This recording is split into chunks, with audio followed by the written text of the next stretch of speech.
সবাইকে ব্যাকইয়ার্ডের বৈশাখে স্বাগতম। আমাদের ইকবাল ভাই এবং ভাবি, ওনাদেরকে অনেক ধন্যবাদ আমাদেরকে এভাবে আমন্ত্রণ জানানোর জন্য। প্রতি বছরই ওনারা করেন আর আমরা খুব মজা পাই, এই জন্য প্রতি বছরই আসি। তো আজকে কবিতা শুনলেন, আমি একটা কবিতা পড়ছি, এটা প্রেম সংক্রান্ত। জানি না আপনাদের কেমন লাগবে। প্রথমে একটু ভূমিকা দিয়ে নিই। জীবনে প্রেম আসে সময়ে অসময়ে, কারণে অকারণে। তাই তো প্রেম এত মধুর। প্রেমহীন হৃদয় আছে নাকি? বুঝি আর না বুঝি, প্রেমে কিন্তু পড়ি আমরা সবাই। প্রেমে যেমন সুখ আছে, আছে আনন্দ, স্বপ্ন, তেমনি আছে কষ্ট, মান অভিমান, দোটানা আর ভুল বুঝাবুঝি। সব প্রেমের পরিণতি কি একই?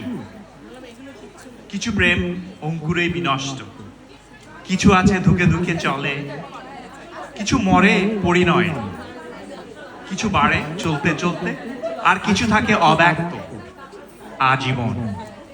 প্রেম সদা সুন্দর, সার্বজনীন, বৈচিত্র্যময়। যা কিছু কদর্য তা কিন্তু অপ্রেম। তাই এবারে পরিবেশনা একটি প্রেমের কবিতা সবার জন্য। তোমার আগমন। তোমার আগমনটা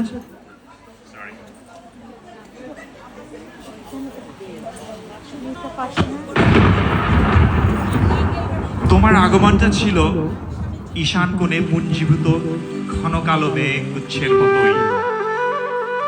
দেখলেই মনে হয় এই বুঝি ঝুম বৃষ্টি হয়ে নামবে, অঝোর ধারার ভাসিয়ে দিবে আমার এই মরু হৃদয়। আর সেখানে উঠবে জেগে অজস্র প্রেম আমার। আমি ভাবি আর ভাবি,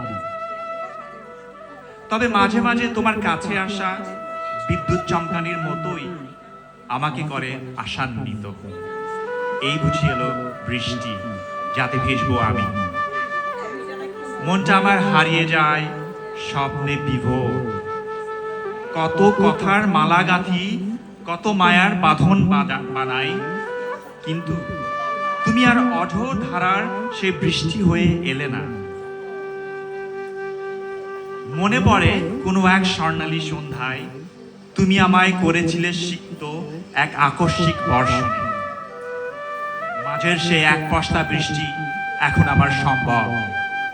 স্নাত হয়েছিল হৃদয়ে প্রেম, যা দিনে দিনে হয়েছে মহিরূপ। তাই তো এখন আমার তোমার দূরে থাকা আমায় ভাবিয়ে তোলে। ভাবি আমি, তুমি বিনা তবে কি যাবে মরে আমার প্রেম তরু? আছি আমি অপেক্ষায়, কবে তুমি আসবে আমার কাছে ঘন কালো মেঘের বেশে। দিলেও না হয় আকস্মিক এক পশলা বৃষ্টি কোনো এক অজানা ক্ষণে। ধন্যবাদ।